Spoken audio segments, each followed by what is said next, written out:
Today, we're installing live valve shocks in the Toyota Tacoma. This video is also applicable to our other factory race series for the Tacoma for both passive and semi-active systems.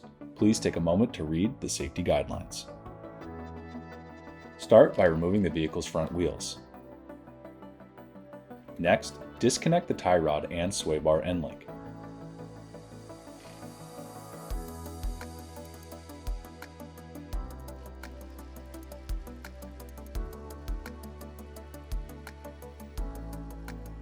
Be sure to secure the truck's upright before you disconnect the upper control arm.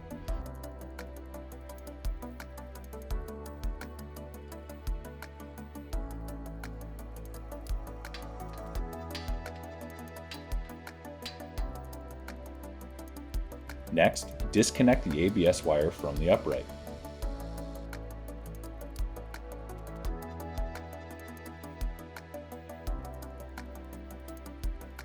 Support the lower control arm and start the shock removal by unbolting the lower shock bolt.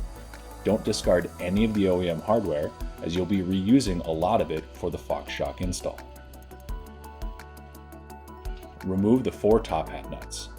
Don't touch the center nut as it's under load and holds the entire shock assembly together.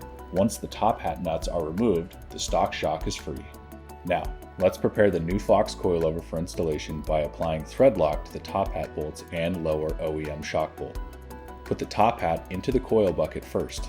Make sure the reservoir hose fitting is pointed towards the front of the truck. Loosely install the top hat nuts, then install the lower shock bolt. Use the underhoist to help align the lower eyelet and lower control arm.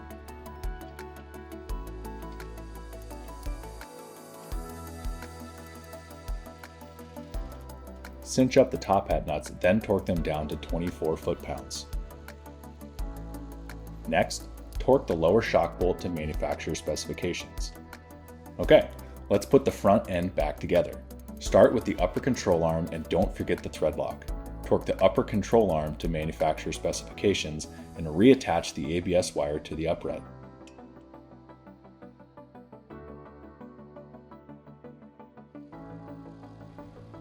Apply thread lock, then reinstall the tie rod end and sway bar end link. Torque both nuts to manufacturer specifications.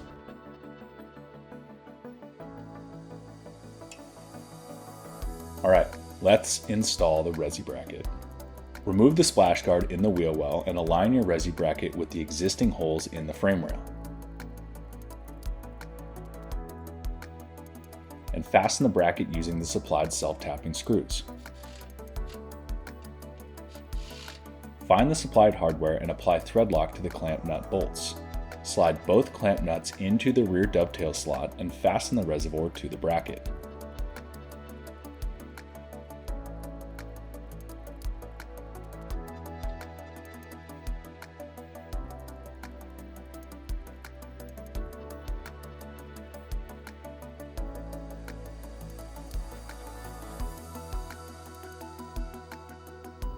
Make sure you've got at least an 1/8 of an inch clearance from other components. Then, torque both of the clamp bolts to 76 inch-pounds. Your front wheels can go back on the truck. Let's move to the rear. Let's begin by removing your wheels.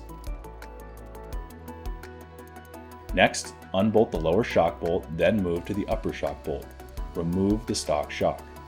Don't throw any of these bolts away. We're going to need them again.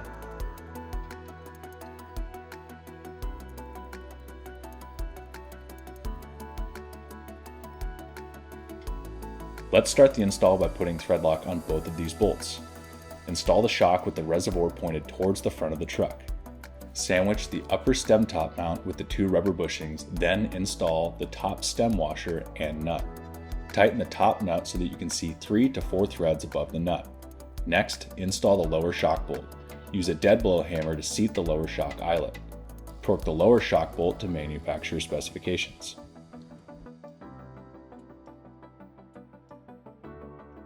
Moving on to the resi install, let's start by marking 5 3/4 inches rearward from the bump stop bracket bolt. Then, measure 1 1/4 inches from the top of the frame rail.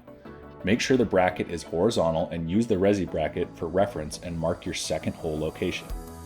Use a punch to further define your hole locations.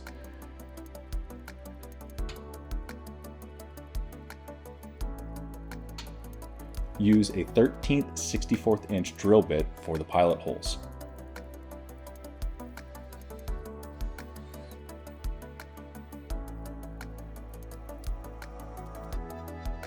Use the supplied self-tapping screw and install the bracket to the frame rail.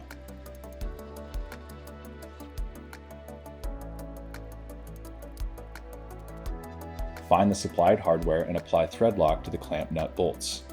Slide both clamp nuts into the rear dovetail slot and fasten the reservoir to the bracket.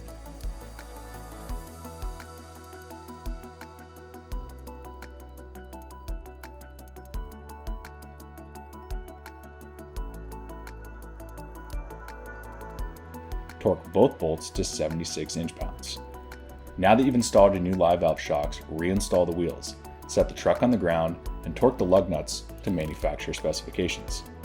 Make sure your suspension has the proper clearance and take your truck in for an alignment. Click the linked video to learn how we install live valve's electrical components.